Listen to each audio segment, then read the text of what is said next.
These highlights are brought to you by Eastern Propane, your local hometown propane dealer. Call 827-3000 or go to easternpropane.com.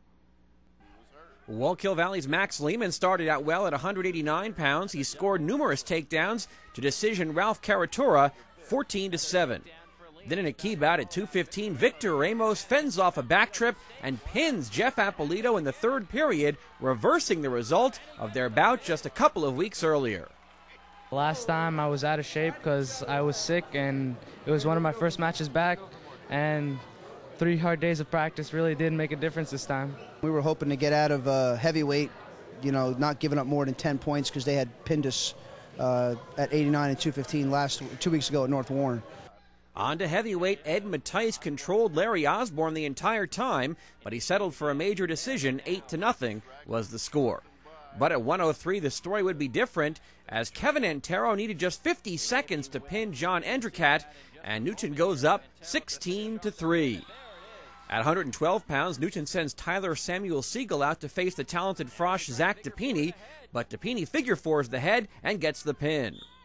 But the move pays off for Newton anyway. First at 119, Kevin Churchill cradles Nathan Yam, and he records the fall. That makes it 22-9 in favor of the Braves. And then in a back-and-forth bout at 125, John Risk finally records the pin in the third period against Jake DePini, and that's a big 6 points from the Newton freshman. I've seen his brother wrestled. I grew up with his brother wrestling, and they both have very good hips. I've seen him do backflips at the duels that we went to. It's pretty impressive, but it was just a battle of bridges, and I caught him at the end.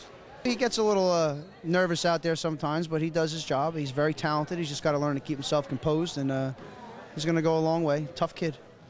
Wallkill tries to stay close. At 130, Kevin Cook takes down Joe Daniele. Cook wins the bout 7-1, but the Rangers still trail 28-12.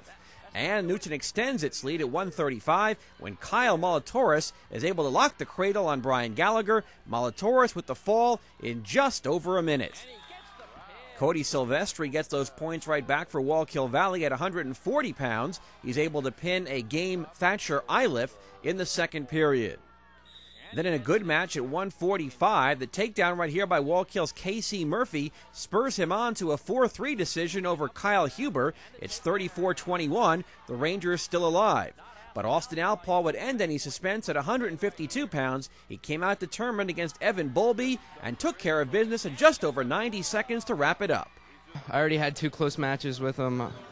He knew my style, so I just had to go out and win it.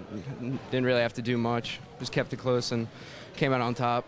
He's one of the best in the state, and I'm glad he's on our team because he goes out there and gets the job done. I mean, he struggled with Bolby the first 2 times. He's a really tough kid. Austin majored him in a tournament and then beat him by 7 by decision in the last dual meet. So he really wanted to go out there and prove that he could get the job done against a real tough kid tonight.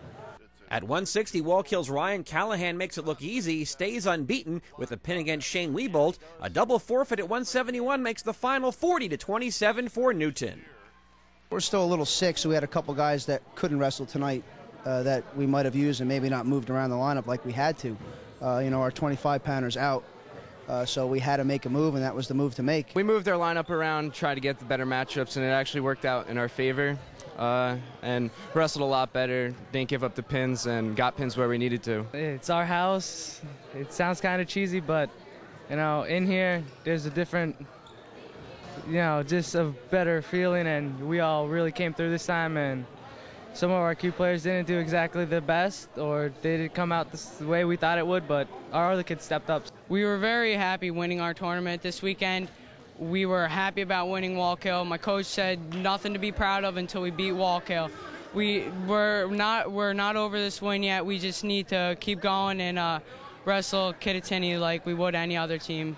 Having faced off in 2 dual meets as well as in a tournament, these 2 teams know each other very well, but they could yet meet again. It's the 3rd time we've seen them, and in fact, at 189, Lehman and Caratura have wrestled 4 times now this season, and there's the potential we might catch them in the sectionals because power points today we're 2 and we're 3, and I'm sure that between the 2 schools we've pretty much had enough of wrestling each other until districts. But it's a great match, and it's always exciting this year. I mean, they're a real talented team. They're young, and they're going to be a force down the next couple of years too.